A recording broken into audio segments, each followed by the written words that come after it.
This year, almost 103 Naxalites has been killed in the single state of Chhattisgarh. And Ministry of Home Affairs has also made it clear that Naxalism would be wiped away completely from India soon.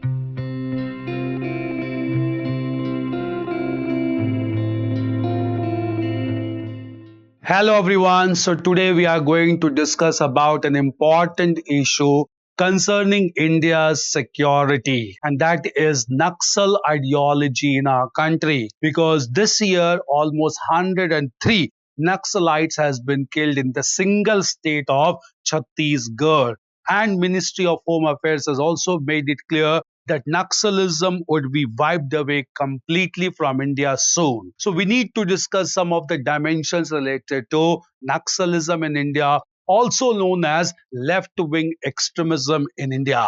Left-wing extremism is largely inspired by Maoist philosophy, which was given by Chinese leader Mao Zedong, also known as Mao Zedong.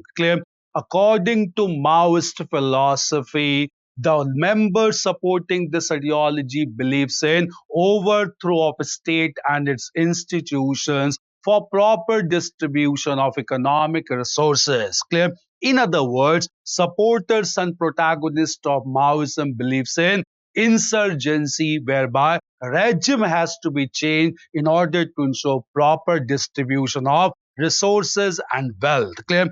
This ideology is largely supported by a group of people in India who are known as Naxalites, because this ideology emerged from Naxalbari village in Bengal in 1967, given largely by thinkers like Charu Majumdar and Kanu Sanyal.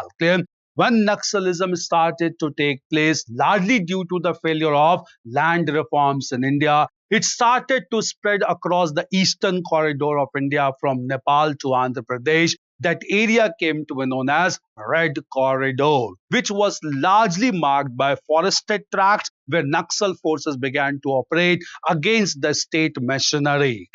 But in course of time, due to continuous efforts taken by government and its machinery, obviously the Red Corridor has started to fade away. It cannot be denied. Fading of Red Corridor is a reality, and how this reality has taken shape, we need to understand.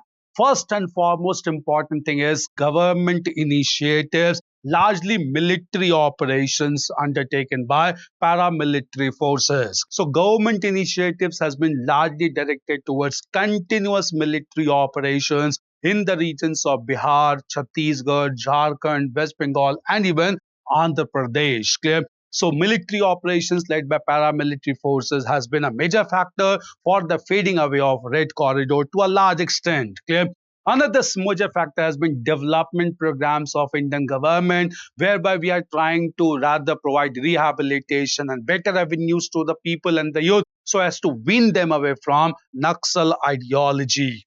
More importantly, certain security measures has been taken by Indian government, and among the security measures, one of the most sensitive one is gathering of sensitive intelligence. So intelligence information has been gathered about the Naxal mobilization in India in order to deal with this threat, along with counterinsurgency operations. So counterinsurgency operations accompanied with deployment of forces has been done based on intelligence and information gathered through overt operations, overt measures taken by Indian government.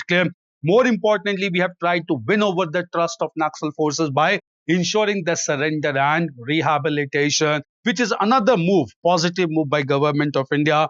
And more importantly, on account of these measures taken by government, even local resistance has started to take place against Naxal movement. That indicate the progress of Indian government. Since local people themselves has begun to oppose Naxal forces, it has largely facilitated the government on initiative to become successful in Naxal affected areas.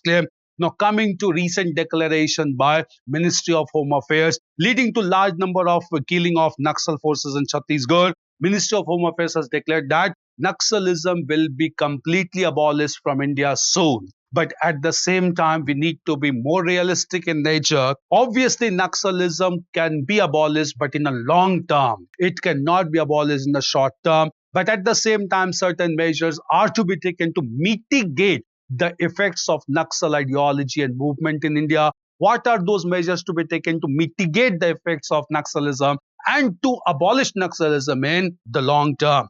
One could have been again, first of all, continuous security operations by government of India in collaboration with the state government like Chhattisgarh, Bihar, Jharkhand and Andhra Pradesh. Clear?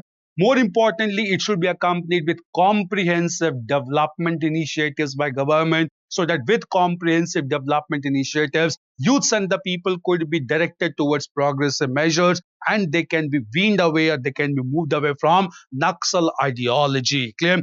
At the same time, there should be continuous engagement with local communities to win their trust. Clear? One of the major factors of Naxalism has also been huge amount of trust deficit between the Naxal movement and the government institutions. Clear? So continuous engagement with local communities will lead to the bridging of trust deficit, and that will lead to local resistance against Naxal movement in India. Clear? And at the same time, Indian government should work more towards inclusive governance so that with inclusive governance, more and more tribal communities, forested regions can come together and therefore collectively Naxal ideology could be tackled. Clear? So all these measures can lead to elimination of Naxalism in the long term, and in the short term it can lead to mitigation of the effects of Naxalism in our country to ensure India's internal security. Clear? Thank you.